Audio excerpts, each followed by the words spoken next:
حضرت انس بن مالک رضی اللہ تعالیٰ عنہ فرماتے ہیں کہ آپ صلی اللہ علیہ وآلہ وسلم کے ایک صحابی جن کی کنیت ابو معلق تھی، وہ ایک تاجر تھے۔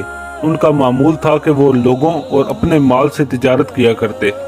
وہ بہت عبادت گزار اور نہایت پرہیزگار تھے۔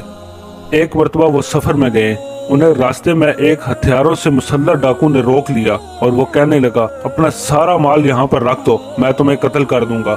اس پر وہ صحابی رسول کہنے لگے، تم میرا مال لوٹنا چاہتے ہو تو لوٹ لو، مگر میری جان بخش دو، تمہیں میرا خون بہا کر کیا ملے گا؟ وہ ڈاکو کہنے لگا، میں تمہارا مال بھی لوٹنا چاہتا ہوں اور تمہارا خون بھی بہانا چاہتا ہوں۔ اس پر وہ صحابی رسول کہنے لگے، اگر تم نے مجھے قتل کرنے کا ارادہ کر ہی لیا ہے تو مجھے اتنی مہلت دے دو کہ میں آخری مرتبہ نماز پڑھ لوں۔ وہ ڈاکو کہنے لگا، جتنی نماز پڑھنا چاہتے ہو پڑھ لو، اس کے بعد میں تمہیں قتل کر دوں گا۔ وہ صحابی رسول اٹھے، انہوں نے وضو کیا، نماز پڑھی اور اس کے بعد 3 مرتبہ یہ دعا مانگی تو اچانک ایک گھوڑے والا وہاں نمودار ہوا جس کے ہاتھ میں ایک نیزہ تھا۔ وہ نیزہ اس نے اپنے گھوڑے کے دونوں کانوں کے درمیان بلند کیا ہوا تھا۔ اس نے آتے ہی وہ نیزہ ڈاکو کو مارا اور اسے قتل کر دیا۔ پھر وہ تاجر کی طرف متوجہ ہوا۔ تاجر نے پوچھا، آپ کون ہیں جن کی وجہ سے اللہ نے میری مدد فرمائی؟ اس پر وہ کہنے لگا، میں چوتھے آسمان کا فرشتہ ہوں۔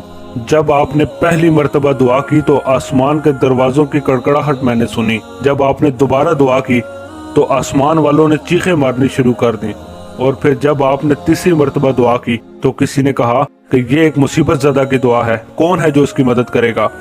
میں نے اللہ تعالیٰ کی بارگاہ میں عرض کیا، یا باری تعالیٰ، اس ڈاکو کو قتل کرنے کا کام میرے ذمہ کر دیا جائے، میں اس ڈاکو کو قتل کرنا چاہتا ہوں اور اس انسان کو بچانا چاہتا ہوں۔ وہ فرشتہ پھر کہنے لگا، میری طرف سے آپ کو خوشخبری ہے کہ جو آدمی بھی وضو کر کے 4 رکعت نماز پڑھے اور پھر یہ دعا مانگے تو اس کی دعا ضرور قبول ہوگی، چاہے وہ مصیبت زدہ ہو یا نہ ہو۔ اعوذ باللہ من الشیطان الرجیم، بسم اللہ الرحمن الرحیم۔